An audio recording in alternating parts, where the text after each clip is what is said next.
There's a faint bell in case you didn't hear. But good afternoon. I am Mary Jiang, president of the Oakland Rotary Club. Founded in 1908. We have an echo.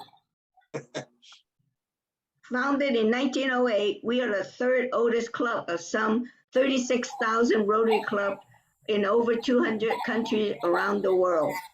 We are a diverse community of 270 business professionals and community leaders who unite to serve our local and international communities through a commitment to service above self.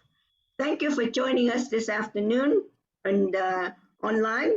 For over 114 years, we have welcomed Rotarians and guests to our club meetings.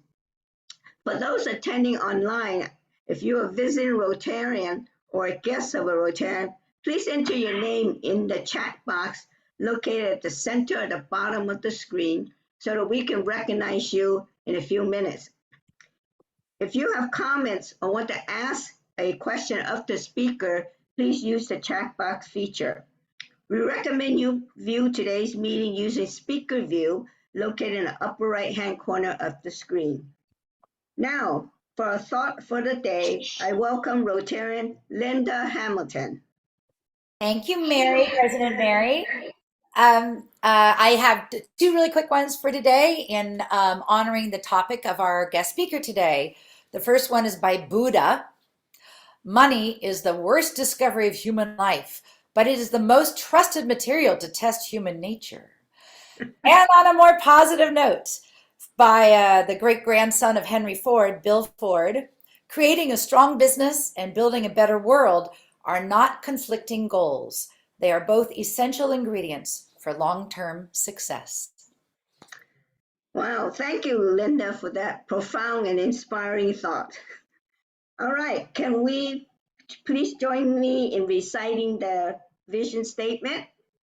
All right, together we see a world where people unite and take action to create lasting change across the globe, in our communities, and in ourselves.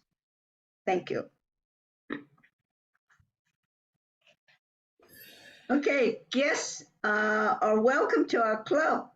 Past District Governor and past President Ed Gillian, do you see any visiting Rotary today? Hello, President Mary. Here I am back on Oakland Rotary TV. I just want to make sure the cameraman has me in focus here. Unfortunately, I do not have any visiting Rotarians or guests that checked into our chat. So here's my list, and as you can see, it's pretty naked. So maybe I'll do better next time. All right, thank you. Maybe we'll come back to you later. All right. So today, for Michael Bruck, can you tell us about an upcoming district environmental summit? Yes, I can, President Mary. There's a special environmental summit coming up on Saturday, September 10th. The summit's going to focus on green transportation and clean energy, and is sponsored by District 5170 and SRAG. And as all of you recall, SRAG stands for Environmental Sustainability Rotary Action Group. You may attend in person at the Santa Clara County Board of Supervisors chambers in San Jose or online. Speaker Nancy Pelosi is going to deliver the keynote address, although it may be a recorded keynote. She may not be there in person. If you attend in person, you can also sign up for one of 3 tours in the afternoon. One, the new Berryessa BART station. 2, Caltrain's new overhead catenary system. I had to look that one up. Catenary refers to the overhead electric wires that power the trains. Or 3, the Tesla plant in Fremont, which I think would be kind of interesting. So sign up, go to our club website to register. We have a link on the event calendar. Sign up, and this will be a good one to attend. Thank you, President Mary. Yeah, I just want to let you know the cost is $20 if you attend in person, which includes a lunch. But if it's on virtual, no cost. All right, thank you. All right, Tom Lamone, would you give us an update on what happened at the ball game and the tailgate party? Sure. Thank you, President Mary. We had a great turnout on Sunday, and this was by far the best tailgate we've done. And as far as I've been around for over the past 10 years, this was so much fun. And we called it a paella throwdown, but it wasn't really a competition. It was just getting together. So someone said something really profound that I really appreciated. And they said paella is the perfect meal in the sense that it is communal. We are all eating from the same plate. And so I'm going to make this interesting. I want to know who said this, and I want you all to write your answer in the chat for a prize. And so the prize is a Matt Olson bobblehead, Gold Glove bobblehead. So write your answer in the chat. I'll tell you who said it at the very end. So we had a great day. We had awesome paellas. My wife Christy made a really tasty vegetarian paella. Concha made a wonderful seafood, and my brother David took on the task of making a more traditional chicken and sausage paella in a 3-foot pan. So we got started early. It was, it's a group effort, team effort. Dudley was there, set up the bar with Concha. Robert Kidd was there early, and then I had some friends and family helping out too. These tailgates are really special because they bring people together. Especially, this is one place where, Boston fans and A's fans get along at our tailgate. So this 3-foot paella served about 50 people. And so we had plenty of food. There's a lot of fellowship happening. A lot of good times, a lot of good stories, laughter going around, lots of good drinks. And there's President Mary. Mary, you looked so happy that day. You were just glowing. You had a great tailgate. And we had a really nice turnout right next to the Coliseum. And so something special that happened was the A's were celebrating the streak reunion, the 2002 Moneyball team. So Miguel Tejada and Hatterberg throughout the opening pitch. And then we also had a surprise buffet provided by the A's. So that was nice, with lots of free drinks. Rotarians Riza and Eitan had a wonderful time in the front row overlooking the field. And so did Jason and his son Leo. And Leo caught 2 balls that day, so he was pretty lucky. We also had a Hope mentee and her mother, Sophia, and her mother, Violet. And the A's won for 2 days in a row. So I haven't checked the chat yet, but I will. So who said this? Isaac Kosri. Of course he did. All right. So thank you all. Thank you, President Mary. What a lovely tailgate party. Yes, it was the best I've attended. All right. Thank you. David Kirsten, can you tell us more about the business development mission that's going to be happening tonight? Yes, President Mary. The Business Development Committee has a Hot August Nights mixer tonight at the home of Alita Scola. And it's September 1st, but we're kind of celebrating the end of August and the beginning of fall with the Hot August Nights mixer. So come join your fellow Rotarians and guests at her home. I did put the link in the chat. I mistakenly put the reminder from yesterday. It says the event is tomorrow. The event is tonight. I want to clarify, at 5:30 to 7:30 p.m. It'll be catered by Locale Foods, wine served by Brooklyn West Winery, and a musical ensemble provided by Rotarians Jason Weiselman and Linda Hamilton. And to top it all off, there's bourbon root beer floats. So we're going to have live music, root beer floats, hors d'oeuvres, and wine. So it's going to be an amazing event, huge backyard, beautiful backyard, and space. Parking is limited. So do carpool or use rideshare. And if you are just going to head out there, make sure you do register. I'm not sure how many spots we have left, but the event is at 70 Pine Hills Court in the Oakland Hills. And thanks so much to Jesse Schmidt and the Business Development Committee, as well as the Membership Committee, for sponsoring this event. And I'm glad to be a chair of the Membership Committee and working with Jesse on this event to promote it. And thank you, Mary, for the time to promote it. Thank you. Thank you. And I'm looking forward to seeing all you guys tonight, right? All right. Today we're going to have the DEI committee do their rollout, and we will have 4 speakers: Tom Lemon, Celeste Gordon, Ma Pavir, and Seth Butner. So I guess, Tom, are you first scheduled to go first? Yep, I'll start it off. So I'd like to start by saying good afternoon, guests and Rotarians, and thank you for providing us the opportunity to present today. The last time you heard from the Diversity, Equity, and Inclusion Committee, we asked you to share your opinions via the annual survey.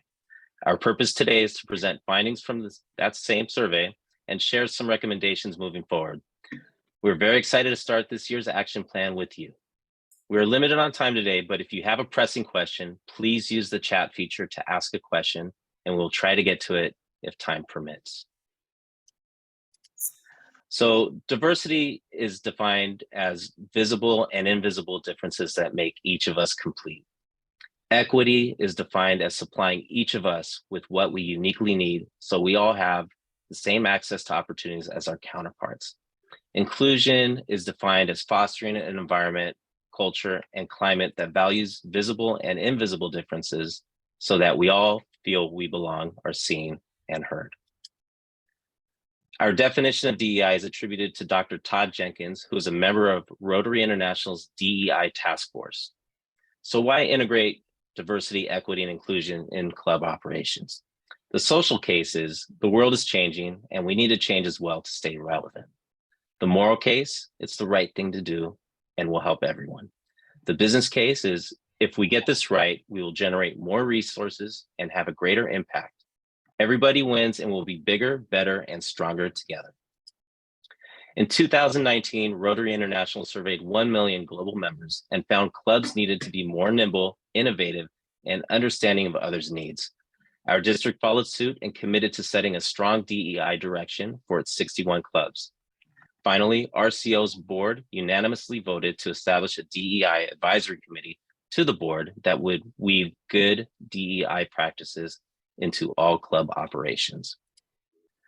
So what do we mean by this statement? It means weave into existing practice, not create anything new, enhance what is in place with increased inclusion and belonging. This will likely affect all committees and club operations, how we meet, how we make decisions, how we represent ourselves, and whatever we do in the world. And Celeste? On that note about weaving DEI into everything we do, we did weaving of DEI in the annual survey. We had an amazing response rate, 120 of our 270 members giving opinions. The survey findings informed our actions moving forward in line with Rotary International, the district, and good practice. We started with data on how members felt. So let's look at the respondents. We have an even gender split, which is very unusual in Rotary clubs, and we should be very proud of this. 73% of who responded have been members for 10 to 30 years. Though there's not a slide on this data, 154 members are 60 to 80 years old. That's 57%. So let's look at our demographic breakdown. We have 75% white respondents, 16% Black African American, 6.5% Hispanic or Latinx, 4% Asian, and 2% Native American or Hawaiian. Because there's a strong majority who have been with the club at least 10 years and who are white, the data is weighted toward that majority.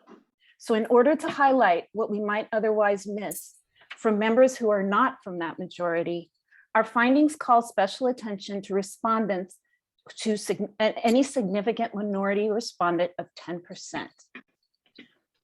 One thing to note is while we don't have data on this, our best estimate tells us that these demographic numbers are indicative of our current membership. Maud? So what else did we learn? A lot is working well. Over 90% are proud of being members. They feel connected and informed about opportunities and see themselves in the club a year from now. And some things need work. Consistent with Rotary International's findings, a meaningful minority of our members thought the decision-making lacked diverse input. and that the club needed to update its rules and procedures to meet the needs of our members. We know tradition impedes innovation, and we need to acknowledge that and look deeply at what traditions need shedding with the values of DEI clearly in mind. Among similar responses, more than 10% of members reported not feeling comfortable enough to voice a different opinion without fear of consequences. If you're thinking that's a small number, remember, we need to pay special attention to minority views because our responses are necessarily weighted toward the 75% who are white or have been members for more than 10 years. We know trust takes time and effort. We need to create opportunities to learn as a club and to work together in order to get leaders and members on the same page around inclusion and belonging. Significantly, nearly 20% of respondents thought not all members had equal opportunities to grow and succeed here. There's a feeling that power dynamics get in the way of good work, and some members feel a barrier to success. We see a need to work together across committees and to create equitable access across all levels of the club. So what are we going to do? Sess? Well, our work is divided into 4 categories. Clarify the roles and responsibility and the purpose of DEI.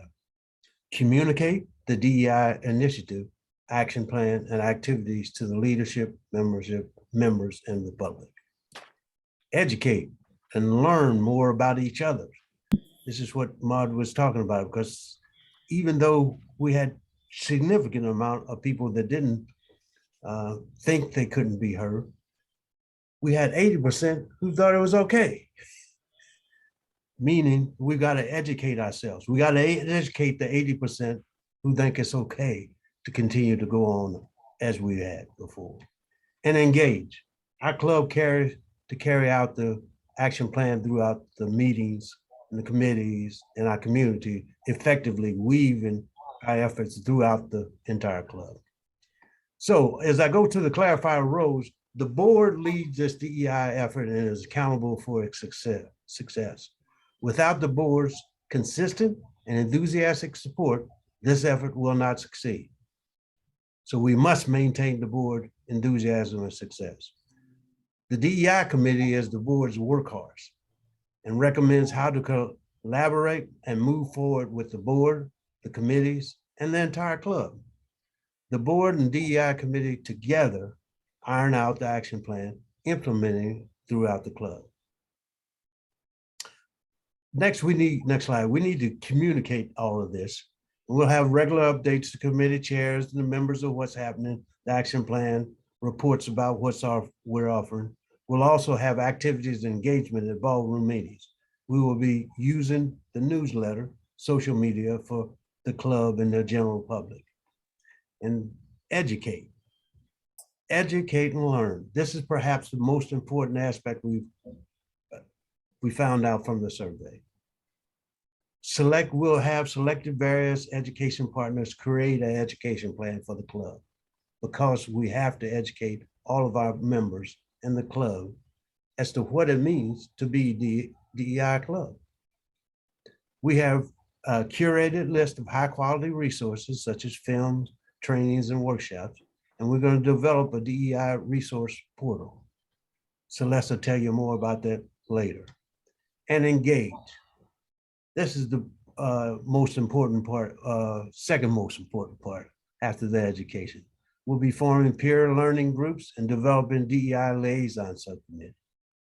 A speaker program, we got Kate Schatz coming in here to talk about her book that she wrote with Kamal Bell, Do the Work, via question and answer with Nancy Williams, September 15th. And we'll continue to have speakers like this to emphasize the DEI aspect that we're going to try to incorporate throughout our club. Committee liaisons to ensure DEI efforts are part of the culture. Next slide. So what can we do? What do we want you all to do? We want you to join the DEI committee.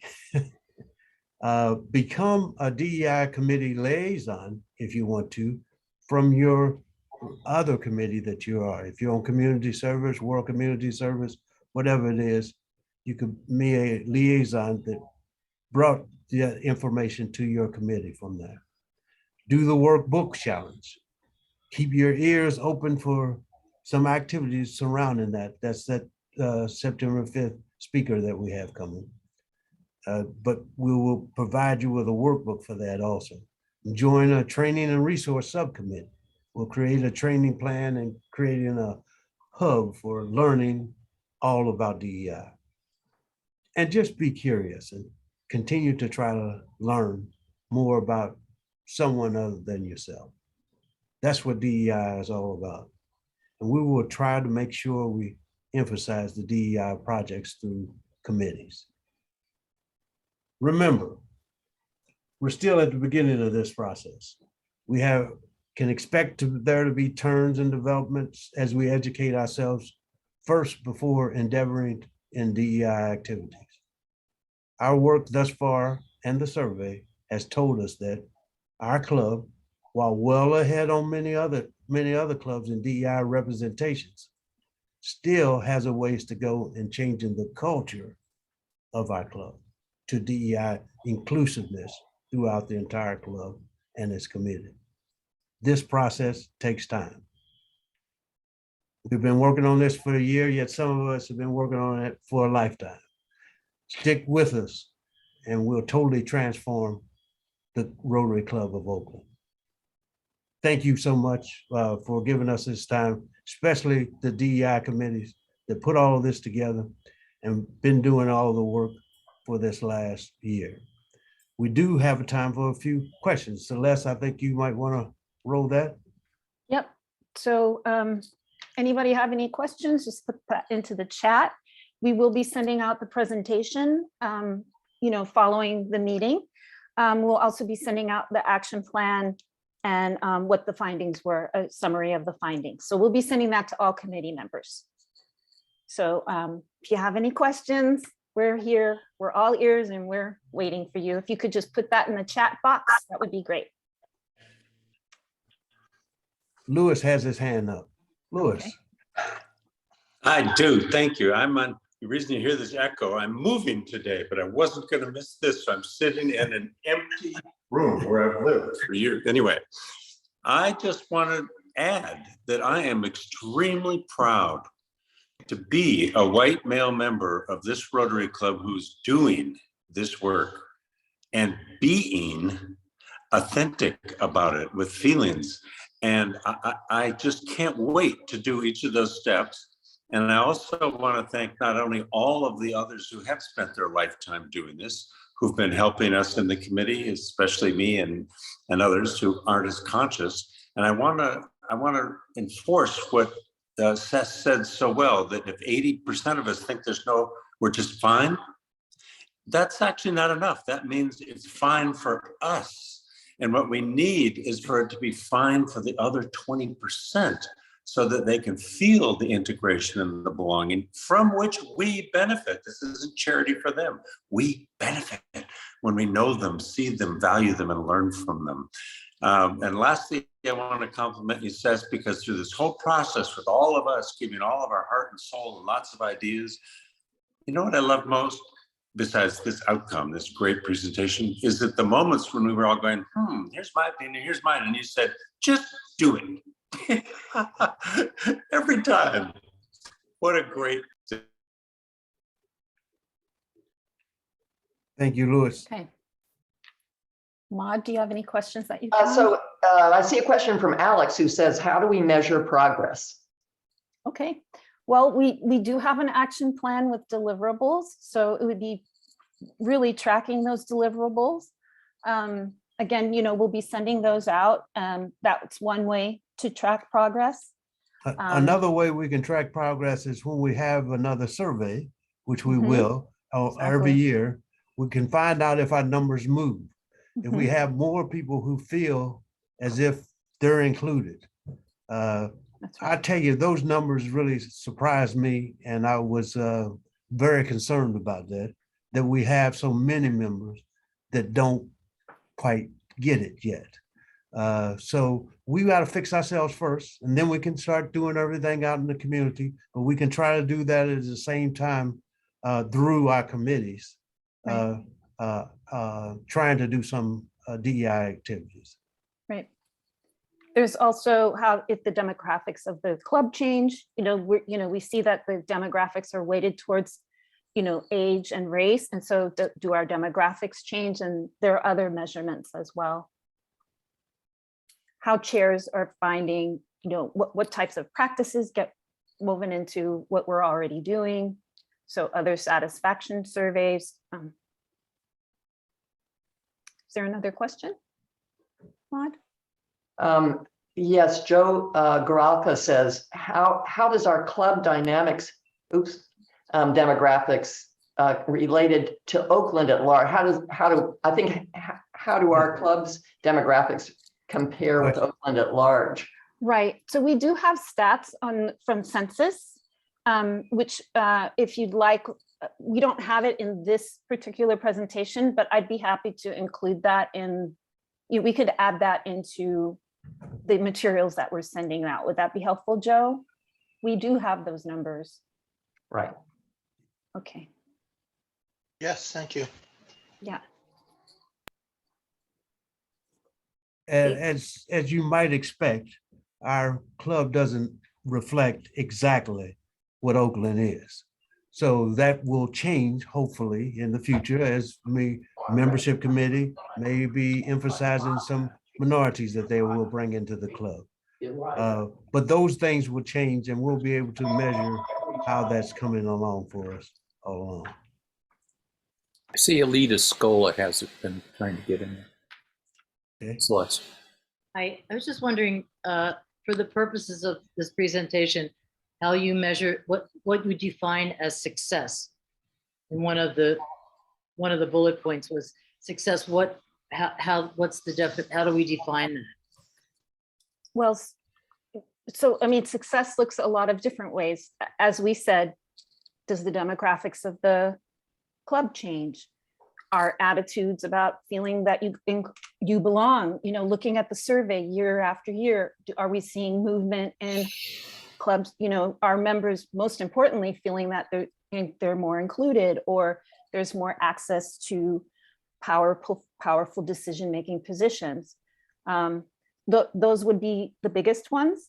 I think also if you look at the action plan, you'll see there's deliverables there. And so looking at, do we reach those deliverables?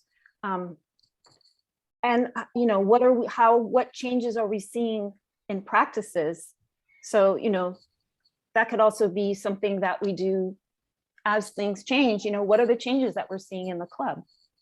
For example, I hear people now talking a lot about, oh, my invisible difference or my visible difference. I didn't hear that 3 years ago or 2 years ago. And that's a change that you can measure. How are people talking differently? How are they interacting differently? So, I think it's a qualitative and quantitative.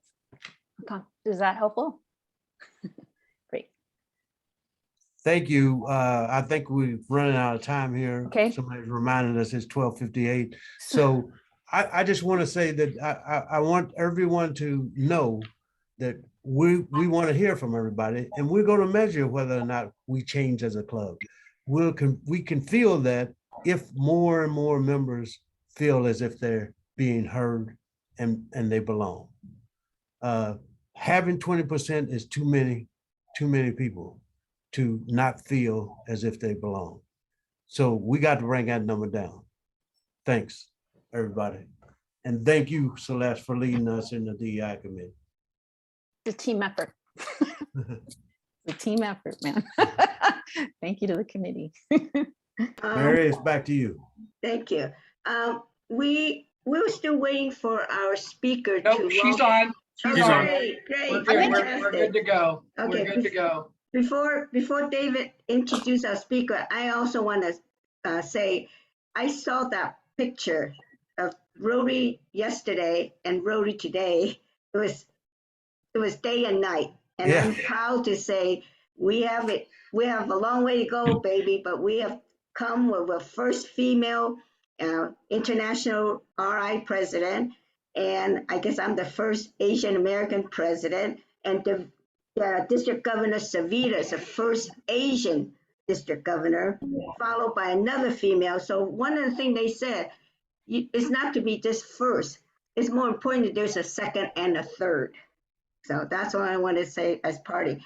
So now I'd like to segue to, and thank you everybody for the lovely presentation from the DI committee. David, would you like to introduce our guest speaker? I'd be honored, President Mary and fellow Rotarians and guests. Our speaker today is Gillian Tett, who serves as the chair of the editorial board and editor-at-large for the United States for the Financial Times. Before joining the Financial Times, Dr. Tett was awarded a PhD in anthropology from Cambridge University based on her field work in the former Soviet Union. An award-winning financial journalist, Dr. Tett has been named British Journalist of the Year, Columnist of the Year, and Business Journalist of the Year in the UK. She writes weekly columns for the world's leading newspapers covering a range of economic, financial, political, and social issues. She is also the co-founder of the Financial Times Moral Money, a twice-weekly newsletter that tracks environmental, social, and governance issues in business and finance. Her latest book, Anthrovision, A New Way to See Life and Business, came out in June 2021, and I will post a link to the book in the chat. I first heard Ms. Tett on Fareed Zakaria GPS on CNN. Mr. Zakaria called Anthrovision fascinating and surprising. How do we look at current political landscape, a social media saturated world, shifting patterns of trust and community? Today, Gillian Tett will address us on these lessons from Anthrovision and specifically what anthropology can teach us about America's political economy and political tribalism. Please give a warm Rotary welcome to Gillian Tett. Well, thank you very much indeed for that kind introduction. Can you all hear me okay? Can you do a quick thumbs up just to check? Fantastic, great. Well, I should start off by saying apologies for coming on a bit late, and apologies for talking from a slightly scruffy background. Today, I'm engaging in a gigantic American ritual, which is moving a kid into college. My oldest daughter is a freshman at college today. And as you can see, I'm actually talking from a student dorm because I actually stepped out of the matriculation ceremony to do this event. And I got the event wrong, and I got this event wrong, the reason I'm late, because I had the wrong set of cultural assumptions. As you can hear from my accent, I'm actually British. And if any of you have had kids at British universities or been to British universities, you'll know that the unstated assumption when you drop a kid at college is you turn up in the morning, dump them with a bag of stuff, and then run as fast as you can within about an hour at max. So I thought I was fine to put in my diary a speech to you this afternoon. Turns out that American colleges, which I've never been to myself, do things very differently. And they have all-day rituals that appear to go on endlessly, presumably to try and create a sense of community. So that's why I'm talking from the student dorm, because I'm jumping between these rituals to try and honor my commitment to you while making sure, as an anthropologist, I'm engaging in all the right pieces of symbolism. So there we go. But this really cuts to the point of what I want to talk to you about today, which is this. We live in an age when the idea of studying culture or thinking about culture often seems to be a bit irrelevant, or a bit hippy-dippy, or a bit unimportant. The reason is that the late 20th century was a time when essentially people who were paid to pontificate and predict the world, economists, policymakers, journalists, and people who were paid to run it, like CEOs, government officials, central bank governors, tended to assume that the best way to navigate the world was with numbers and models. There was an idea that we had these amazing intellectual tools that we had developed in the 20th century, which essentially gave us incredibly good compasses to see what was happening. Things like economic models, big data sets, corporate balance sheets, political polls, etc., etc. And the message I want to give you today is that all of these models, all of these balance sheets and polls and big data sets are very useful. They're a great way to try and navigate the world to a degree. But the problem is they all have a fatal flaw. And the fatal flaw is this: they're all bounded. They're all basically defined by what goes into your model, your balance sheet, your big data set, your poll, and what you leave out. And we don't usually think about what we leave out because that's just kind of part of our cultural assumption. But the key point is this: sometimes that matters enormously. Sometimes what we don't think about, sometimes the unstated expectations, the cultural patterns that we inherit from our surroundings that bind us together as communities that we don't think about, sometimes they matter enormously, particularly when cultures are in conflict or cultures are changing. And if you ignore the context in which we create our models, our balance sheets, our big data sets, if you ignore that, it's a bit like someone trying to walk through a wood at night with a compass. And the compass can be brilliant. It might point you in the right direction. But if you don't look down at your feet sometimes, if you just stare at the dial of your compass, you're probably going to walk into a tree or trip over a tree root. It pays sometimes to step back and look at our cultural models, look at the things we don't talk about to try and understand how and why we can use these tools more effectively. Now that sounds very abstract, or maybe it sounds quite appealing, given that we live at a time when actually many of the tools that we've been using to predict the world have actually been shown to be rather lacking.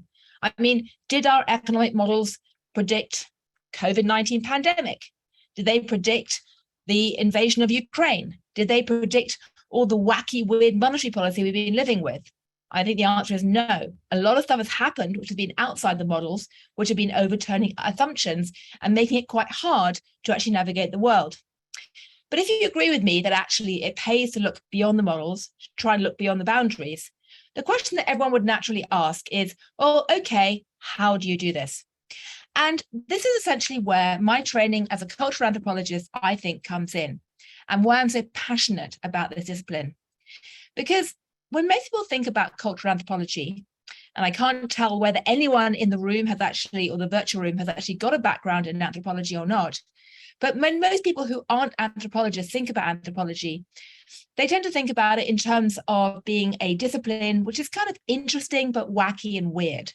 A bunch of people who've paid to go off and study human culture in exotic, far-flung places, a bit like a sort of Indiana Jones, if you like, and come back with stories about strange rituals in the Amazon jungle or in the distant Solomon Islands or something like that. It seems very detached from the kind of modern world where we live in. But the first thing I want to tell you about anthropology is that today, anthropologists are studying Western cultures, modern industrialized Western cultures, as much as non-Western. They're looking at companies. They're looking at public sector institutions. I'm sure some of them have been studying the bizarre matriculation rituals of American colleges. Anthropologists are peering at humans wherever they're found. And the reason is that humans are all bound together by a sense of tribal identities, wherever they find themselves, if you like. Symbols, the use of space, rituals matter, unstated assumptions matter. So anthropologists are looking at those in all kinds of unlikely places. But the other key point is that what defines anthropology is not so much the question of what you study, whether you're looking at an Amazon tribe or an Amazon warehouse or the Amazon board rituals. What really defines anthropology is a three-part process that anyone can practice wherever they are, which I think is incredibly relevant to today. And this three-part is defined by these three ideas. The first is that it pays sometimes to make the strange familiar. It pays to make the strange familiar. What I mean by that is that it is a fundamental trait of human beings, that we all think the way that we live and think is natural and normal, and everyone else is totally weird. And newsflash, that's not true. Every single culture is weird to other cultures.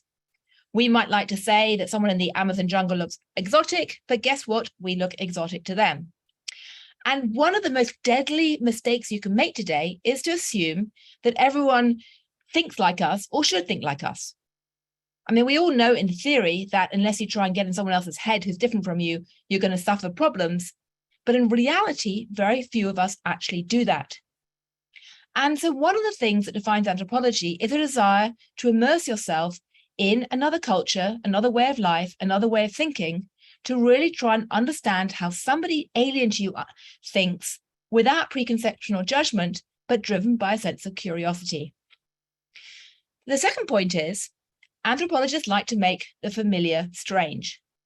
After making the strange familiar, they try and make the familiar strange. And the point about that is that they try to take the mindset of immersing yourself in another culture to not just understand that other culture, but to look back at themselves too, like a stranger, to become, if you like, a stranger in your own land.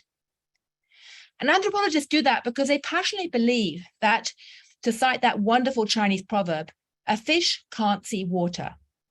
None of us can see the assumptions that shape us unless we periodically jump out of our fishbowl, go swim with other fish, and then look back. And when we do, we come to the third key part, which is essentially we start to look at social silences. Social silences are the parts of the world that we don't talk about.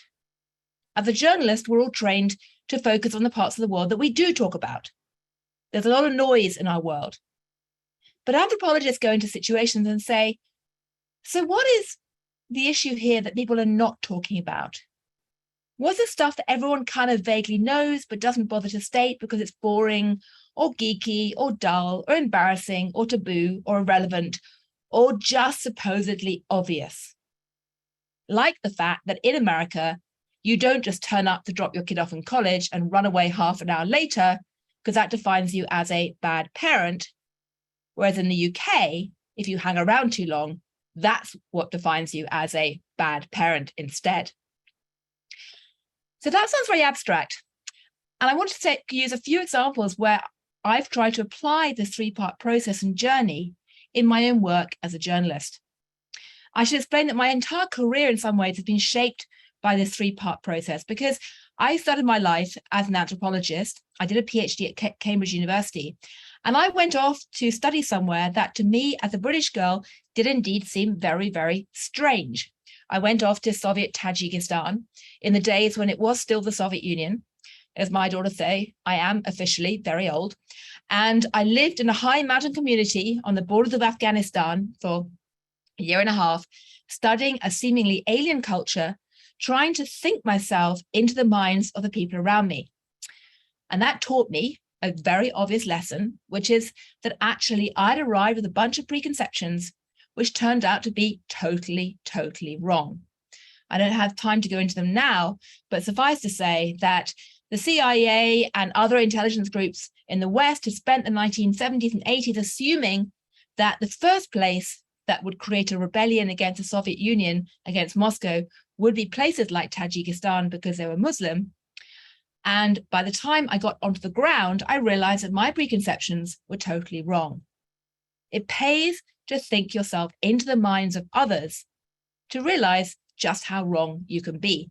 And if only more people had done that in relation to, say, Putin in the last couple of years and their thoughts about Ukraine, if only more Western business people had stopped looking at Russian government through their own assumptions about what was rational and sensible, i.e. to make lots of money through the market mechanism and embrace Western capitalism, if only more people had stopped extrapolating their prior ideas of normality onto Russia, then maybe the West would not have been quite so surprised by the fact that Putin did indeed invade Ukraine.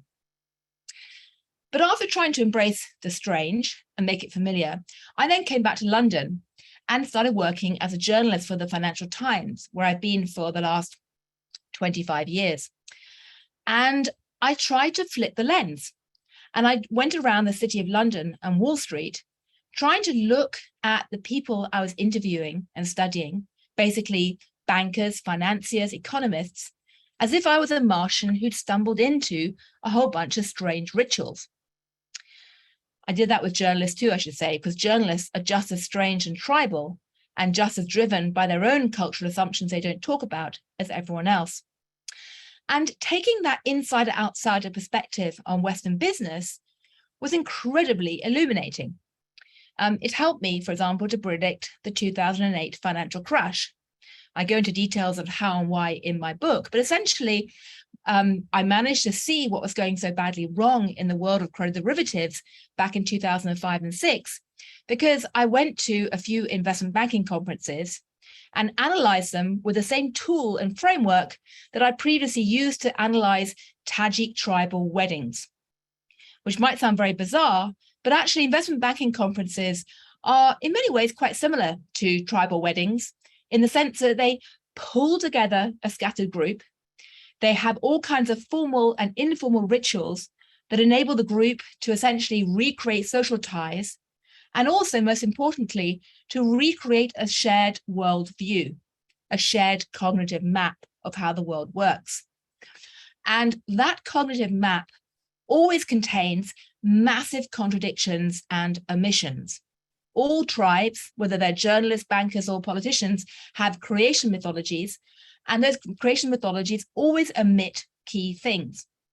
And in the case of the financiers back in 2005, using that intellectual framework showed me that actually the financiers were completely ignorant to the consequences of the financial innovations they were creating, and were ignoring the fact that people in the real world on the ground, i.e. subprime mortgage borrowers, were not behaving as the models basically implied.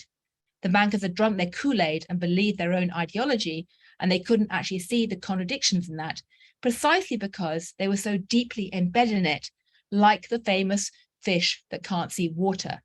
They couldn't see themselves clearly because they hadn't ever managed to jump out of their fishbowl and look back.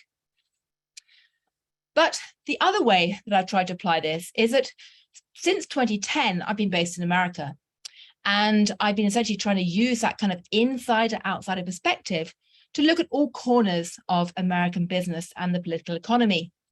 I've used it to look at the tech sector and seen how the techies in places like Facebook and Google are just as driven by this sense of creation mythology that both inspires and blinds them as the financiers. The financiers back in 2005 thought they were inventing these incredible products like credit default swaps that were going to somehow make financial markets liquid and more efficient and benefit everyone. And they told themselves that story with such passion, they kind of half believed it. The techies, really starting in 2010, told themselves that they were essentially creating this magical new thing called the internet that was going to unite us all into one gigantic common space. And that would be great for us all. And things like privacy wouldn't matter anymore. And they were completely blind because they were so in love with their own ideology and so trapped in a social tribe and silo of their own, they couldn't see all the internal contradictions, and they couldn't see how they looked to other people. A fish can't see water, particularly when that fish is a young 25-year-old kid who's frantically coding and essentially operating with other people who are just like them and who don't think about how their shared languages and rituals essentially bind them together, but also make them seem pretty weird to outsiders if outsiders can peer in. But I also use that insider-outsider perspective to look at things like finance again, the rise of cryptocurrencies.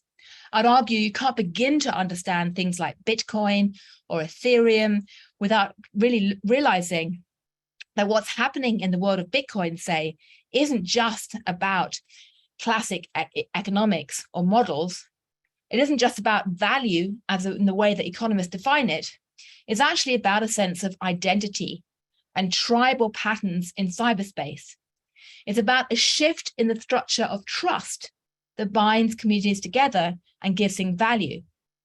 Trust can be vertical in the sense you basically trust something because a leader says it's trustworthy or an institution, or it can be horizontal because essentially you trust your peer group and you essentially get value because the entire peer group believes.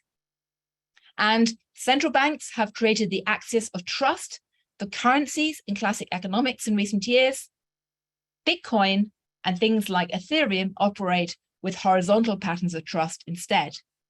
And that's, again, an area where you need anthropology. But perhaps the area which is most clearly in need of more cultural analysis right now is in the realm of politics. And this is a realm where the question of social silences, of tribalism, of ritual symbols, and people are basically stuck in their own group is becoming increasingly important. I first started thinking about this a lot back in 2016, when in early 2016, I initially called the Brexit vote in the UK completely wrong, because I had committed the cardinal sin of anthropology, which was projecting my own assumptions on everybody else. Back in 2016, I, the British person, thought that it was kind of obvious that Brexit was stupid, and therefore everyone else must think that too. So it never even occurred to me that actually the British population would vote for Brexit. I say, as an anthropologist, I realized over the years that whenever I forget my anthropology, I tend to get things badly wrong. And this was a classic case. But in the aftermath of that rather humiliating result, I then went into the 2016 election with Donald Trump, really pledging to try and learn the lessons again, and not just assume that what I thought as a journalist was obvious and everyone else must think too, but to listen to what other people said without preconception, and to try and embrace another point of view, and to try and listen above all else to the silences.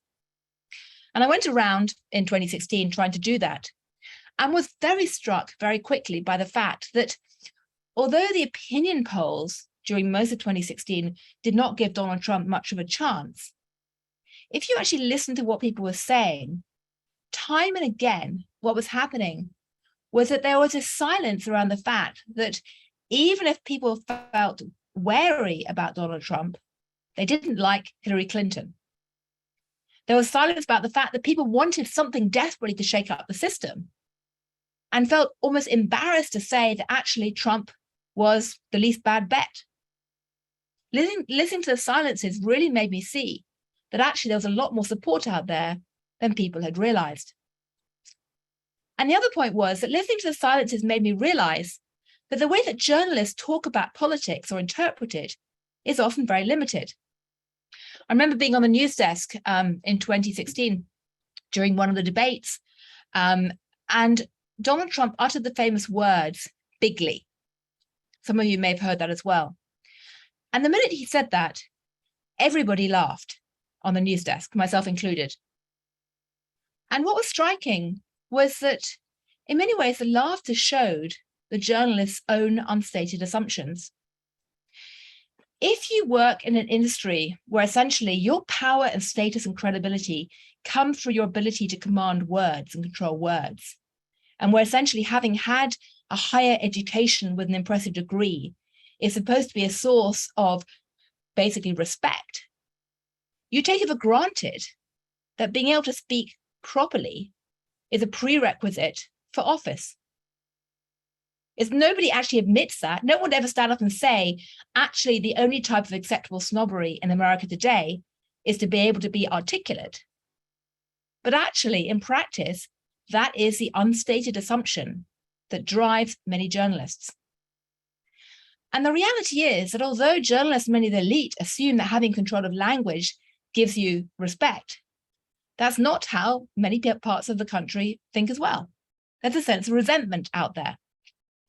And there's also a pattern that much of the communication that journalists are trained to look at, which is the logical placement of words on a bit of paper, isn't the way that everyone communicates.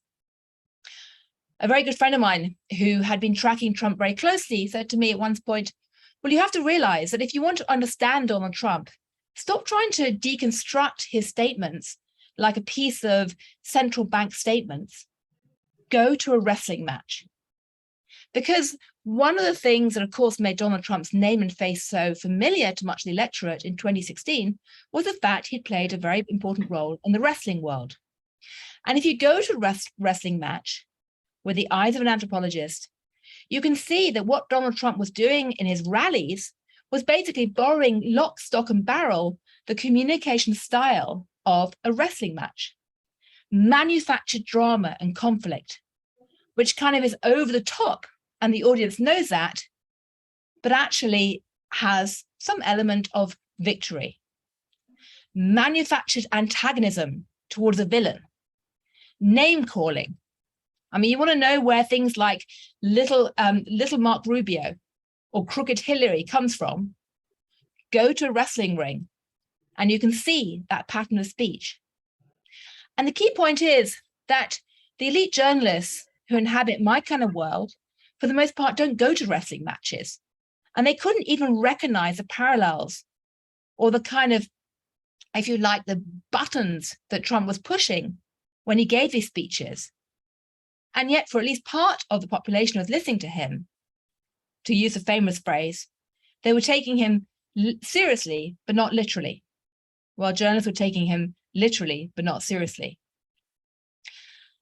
And I use that example just to show that as we look to where politics is today, we're still dealing with essentially America, where there's not just different political tribes, different, if you like, cultural tribes, there's different epistemology at work too. Part of the country is trying to interpret the statements of leaders, define their political affiliations on the back of the type of education that says A leads to B leads to C leads to D, a kind of linear mold. Many other parts of the country are trying to define their views and affiliations on the basis of emotion, of communication patterns that define who they are, a sense of grievance, a sense of uncertainty. You can't begin to understand what's happening without recognizing that human beings everywhere need to have some kind of sense of affiliation and identity and trust. And if they don't find that through a national common story that everyone can feel part of, they will find it in other ways, often by defining themselves against others.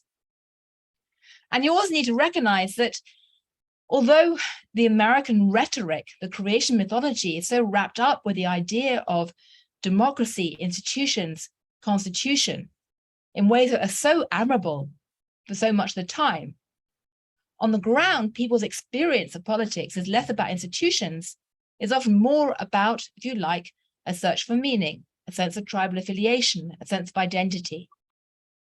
Politics in America today is becoming increasingly personalized.